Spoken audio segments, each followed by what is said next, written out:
top 20 isekai of all time, ChavezzSlovakia. It has now been almost like 3 years since I've discovered the name isekai. What is all of that click? Wife? Yes. Are you back there? Yes. How long have you been back there? Since you got up here. Have you? But anyways, the top 20 isekai of all time. I'm saying you guys have been with me since we discovered the name isekai. I didn't know what it was called. And it was actually on this channel where I learned the name of isekai. And I've actually been addicted to the genre since then. Now, this is back when A Shield Hero was just now coming out. Overlord had just dropped. And those were some of my favorite anime in the time. There's no way you're actually typing. Your word per minute is not that fast. I am. You think you're funny. You think you're funny. This is my little soju guy. His name's Steven or something. Oh no. All right there. Keep it down back there. But yeah, We've definitely seen more than 20 of these things. But Overlord is probably one of my favorite isekai to have come out. Shield Hero first season is definitely on my top 10 list. But yeah, let's check it out, dude. We're going to be going through Game Rant's list of the greatest isekai of all. I forgot the slime anime. I forgot the slime one. Man, shouts out to Token. All those late nights staying up, editing vids, playing League, and watching freaking slime. The time I got reincarnated as a slime. Oh man, that was some of the best months of my life, man. That was so much fun.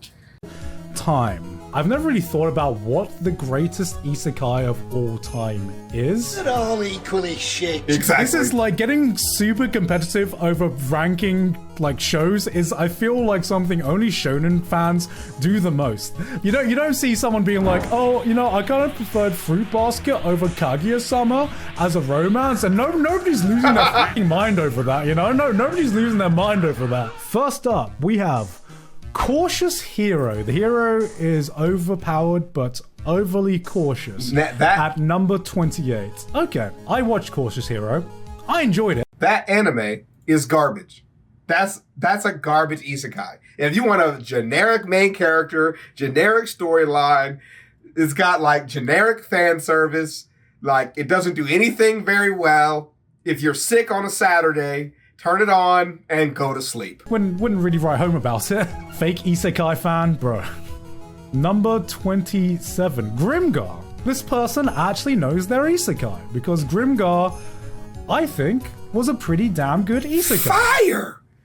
Number 27 is ridiculous. What are you doing back there? Leaving? What? I'm leaving. I'll defend myself. If you guys have not seen Grimgar, this anime is fire. A little bit slower, but dude, this one has got feels. This is top 10 for me. Grimgar came out fucking ages ago. You see these groups get transported to another world, and they have the hardest time just beating up the most simplest monsters. They are fighting for their lives. I'm fighting for my life! Just to kill a goddamn goblin. Goblin Slayer could never, man. There's two things for isekai fans. One thing is that for me, that I got into it, I liked adventure anime, right? And I wasn't really interested in the teleporting to another world section. It was just the new adventure that brought me into isekai. But there's also some people that love the power fantasy. And that's where we talk about generic anime, shit anime, we were really making fun of it. And a lot of people disagree. It's normally because that power fantasy portion really is something that they like. And so because I don't feel weak, I don't care about that as much. I just want them to handle the power fantasy and still give the character personality. And that's tough to do because if you give them a personality, they have to have a morality meter, which would significantly depreciate the amount that they can do with the amount of power they have. When you make an anime and you give the characters personalities, the power fantasy is violated. And that's exactly what he pointed out. He wants to see big powers fighting big anime. And that's, like a mindless mindset with, is that all you want? Yes. A lot of isekai people would say yes. But for me, I like for there to be that struggle, It was kind of annoying that it was always just generic enemies and they didn't scale that well. But it was very fun to see them be very thoughtful in this new world about how they use their powers and stuff. That's the whole catch of the anime. Trash taste TTRPG in a nutshell, bro. If I got isekai'd, I'd die in a fucking second, man. Don't worry about it. Number 26, Demon King from Today. Never heard of it. Who? Yeah. This came out before I even became close to evolving into an isekai trash man. Maybe this person knows isekai more than me, man. One day, Yuri sees a classmate being harassed by bullies. Thanks to his intervention, his friend is able to escape, but unfortunately, Yuri becomes the new yada yada yada and gets his head shoved into a toilet. But instead of water, the toilet contains a swirling portal that sucks him into another world, largely resembling medieval Europe. What the fuck am I reading? You know what? Maybe I've discovered a new isekai today, man. Number 25, Shigi Yugi. I don't know if it deserves to be 25, or I don't know if it deserves to be higher, but it's definitely like this is one of my first isekais before even realizing it was an isekai. In that slave trader stuff again. Number 24, Now and Then, Here and There. Okay, this one I think should definitely be higher. If you get transported to another world, you're probably not going to have a good time. You're probably not going to be OP, get all the chicks and everything like that. You're probably going to have a bad time. And a lot of isekai before this recent isekai era was all about that. It was all about being transported to this new world, being completely alien. And some of these worlds were brutal and unforgiving and fucking insane. And Now and Then, Here and There was one of those series. It makes you question just... Some people are so fucked up. It's just a bad time, man. It's just... Moving on, Rising of the Shield Hero. Nice. My problem with Rising of the Shield Hero is that season 2 exists. Yeah. It takes a lot for me not to finish. Just ignore it. Close your eyes. Season 2 does not exist. Season 1, beautiful. It's just leave it at that. An isekai I've already previously watched, and I could not get through season 2. Me either. Let's not talk about the CG turtles. After the revenge plot gets done, Yep. you realize this is just your bog standard isekai with not really any other interesting ideas done in it, or any ideas done particularly well in it compared to other isekais. Raftalia's cute, kind of. I think she's pretty basic, if I'm being honest. One thing I will say, people are a bit too eager to become Naofumi slaves. Anyone else get on that? I thought Raftalia was gonna be like, okay, here's like the typical saving a slave by letting that girl become your slave. God, this sounds... You know what? Saying it out loud sounds so bad.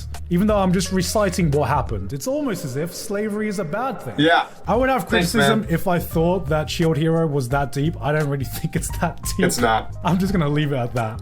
Moving on to Digimon Adventure. Alright, this one, fucking based. Probably that's my pretty first good. isekai, now that I think about it. Didn't even consider the fact that it's an isekai. Tai is the man, and if anybody has a hit on that box lunch Tai soccer jersey, hit your boy up. I needs it.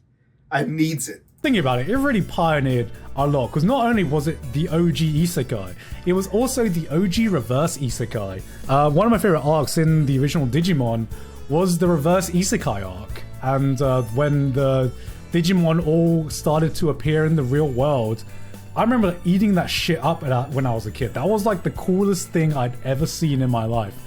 I was in Odaiba the other day, and I saw the TV broadcast building, that's and I was cool. like, holy shit. Yeah, there's a whole arc that takes care of that takes place in that building. Is super dope. It's the guy like wants to broadcast his evil plans or something. There's like a whole fight that happens in front of it. 22 Super might dope. actually be a bit too low. I gotta rewatch it. I don't know if it was nostalgia. Don't watch or it. if the original Digimon was a genuinely good show. Don't watch it. 21. Sunny Boy. That's a pretty hardcore pick. I think this person already just reading this list has watched more isekai alone than the entire IGN staff has watched anime as a whole medium. I still think about Sunny Boy, even though it aired last year. And I think it's one of those shows that is going to like seep in. And then one day, years later, I'm going to be like, I need to rewatch Sunny Boy. It has some of the weirdest ideas I've seen in anime. It's very, very experimental. And I remember the last episode airing, and I just sat for like 10 minutes in silence, just kind of like trying to absorb everything that I just watched. Okay, that's a very thoughtful response. It was good. It was definitely experimental, but yeah, shout out to that. We're going to skip through the list a little bit, but if you want to watch the whole video, it's definitely linked. Drifters. Yeah, that's in my top 10. It's not been finished, but not having an anime finished is not a preclude to me for not being in the top 10. I don't need a finished adventure, okay? I can go with the first season that's hardcore and move on with that experience. Woo! Good show. Yeah. Good fucking show. So much fun. Yeah, the main villain is Jesus. Oh, yeah. Yeah. That's it. Yeah. That's a fact. That's it. Oh. That's a fact. This is kind of a show where it's kind of like a battle royale from famous people from history. Yeah, sick. And it's written by the same guy who did Hellsing. It's one of those shows that's so stupid it kind of loops around and becomes fucking awesome. Yeah. This is the rule of the cool. You call it, it's outlandish. It's not stupid, it's outlandish. You know, it's an outlandish adventure, and it leans into itself with so much seriousness that it gains respect. Done to like the total extreme, and the main villain for the show is heavily implied. It is Jesus. To be Jesus himself. Yeah, it is. I'm so sad that this did not get a second season. Or the Antichrist. This is the sequel to the Bible that we needed. Yo, Jesus ain't taking shit anymore. This is the Bible too. Ascendance of a Bookworm. Garbage. Now to up and everything like. Wait, this good show. Oh my god. I just seen the show out mid second or third season. Those were the good old days. Not really. What a good show. Oh, no. Oh, no. It's like I made this list. If I made this list, I could give you Sword Art Online as long as it's not in the top 10. And you guys used to give me so much shit for it. But when it first came out, guys, that first season hit, dude. It hit, dude. So hard. Oh, boy. Yeah, man. Are you ready? Are you ready for the hot takes? Deserves to be there. Yeah. You know what? Maybe it should be higher. Maybe it should be higher. Sword Art Online good, gets shit on a lot. And a lot of it is rightly so. The first season and probably like a lot of the second season was don't bring up had this its scene. issue. Don't bring And that then a lot of up. people just stopped watching Sword Art Online. A lot of people just stopped giving a shit about Sword Art Online. Do you know who didn't stop watching? Me. Do you know who has seen every piece of Sword Art Online media that's come out in anime form? Me. I have an actual fucking opinion on Sword Art Online. Do you know why? Because I've seen all of Sword Art Online. And I'm not sorry to say that the War of the Underground arc is basically everything I have. Like, this is the reason I watch Isekai. Progressive is the first arc of Sword Art Online done well, except it's completely redone and it focuses more on Asuna, and it is also pretty good actually. Asuna was my waifu choice when waifus first hit the scene on YouTube, and people gave me so much shit for it. Woo! That's a bit low, isn't it? Mushoku Tensei, for the isekai genre, is top 3 at least. It is not even close to reaching the peak in its storytelling or the climaxes in some of the plot points it's setting up. Even then, it's done such an amazing job and it's had such an amazing adaptation. It is top 3 isekai of all time, at least. That is number 1, telling you how good of an adaptation this has gotten so far, but also number 2, just telling you that the bar is just that low for isekai adaptations, that something of this caliber is very, very easily top 3 isekai of all time. Okay. You know, the undertones in the show are difficult for a popular rating. And like I said, the top 10 is going to have to be popular to break in. I've also never seen 9, so I don't want any spoilers because I'm still going to watch it. But it is number 9. Number 8, Devil's a Part-Timer. Haven't finished it. I've had plenty of time, but I can't make my way through it yet. But I don't want spoilers. All right, here we go. Super. Okay, this one is definitely top 10. I remember when it came out, and I remember everyone was praising Konosuba for being such an innovative parody of Isekai, because Isekai was like getting so saturated, and this was like a nice parody of Isekai. And I was fucking 7 years ago, and we've only gotten more Isekai now. What I think works about Konosuba is that it just shows 4 of the worst human beings going into an Isekai, just being assholes. Personally, I would have put it a little bit higher. I would have put it top 5. Okay. Moving on. That time I got reincarnated as a slime. Top 5. Yes. Yeah. You know? Too high or too low? I'm gonna say it's about right. Maybe I've got a soft spot for slime Top because 5. I really like the politics in it, and I like the civilization building in it. Yeah. More than I do like the action. And I've really, really enjoyed the fact that Season 2 took a bit of a darker twist. A lot of Isekai that I say I've watched, I haven't actually watched. I've just read the manga. That explains a lot. It's kind of slow, and it can take kind of a weird turn sometimes. Top 5. At number 5, we Overlord. have Overlord. Yeah, it's probably my favorite. I like it a lot. Where did you think it was going to be? Do I agree with this or not? After like the earlier seasons, I probably would have agreed. I don't know if I've just fallen out of favor with Overlord. One of Overlord's biggest selling points is its world building, and I just don't think it has as interesting world as some of the other isekai that are coming out now. Like which one?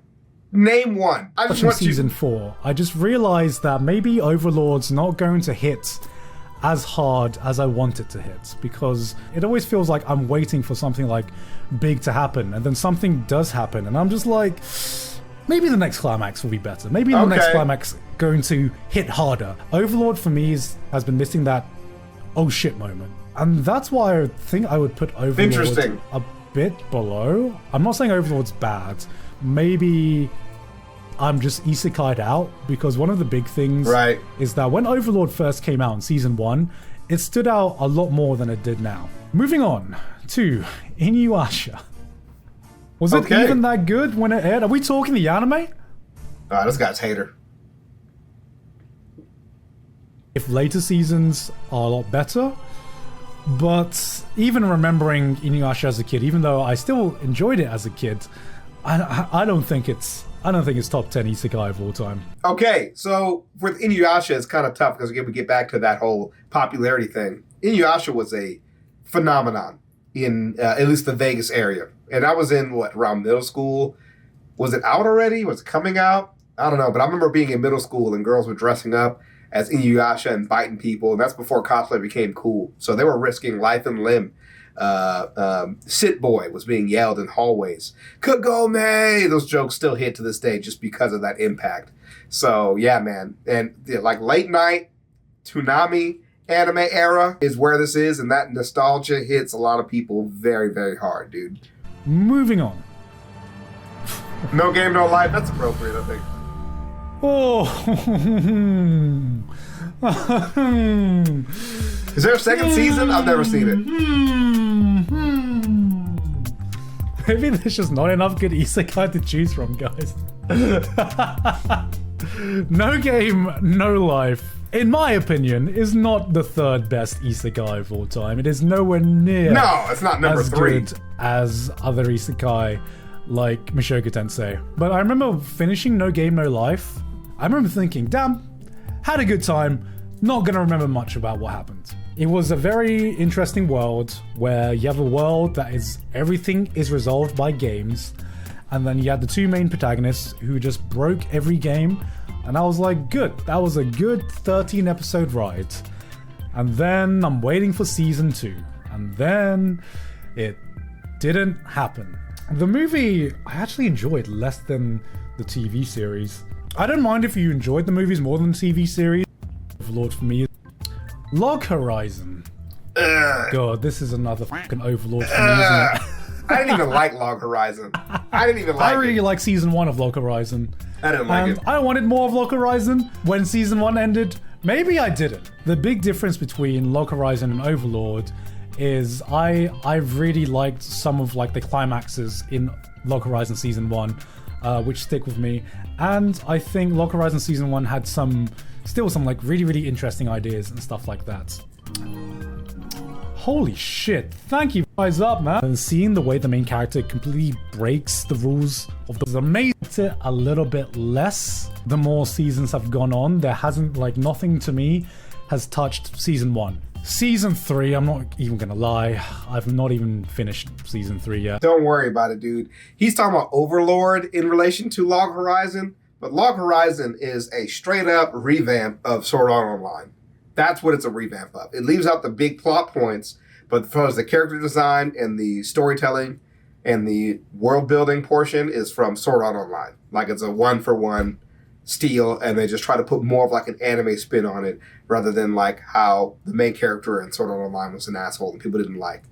And they just tried to like fix the flow and add in those big moments that people wanted rather than having some of the things drawn on and tell some stories differently. And I can already guess what's at number 1. It's ReZero, baby. It is ReZero. I'm not gonna complain. People are calling ReZero mid, and the biggest compliment I can give to ReZero in comparison to every other isekai is people call shows like ReZero and Mushoku Tensei mid when comparing it to other anime in general.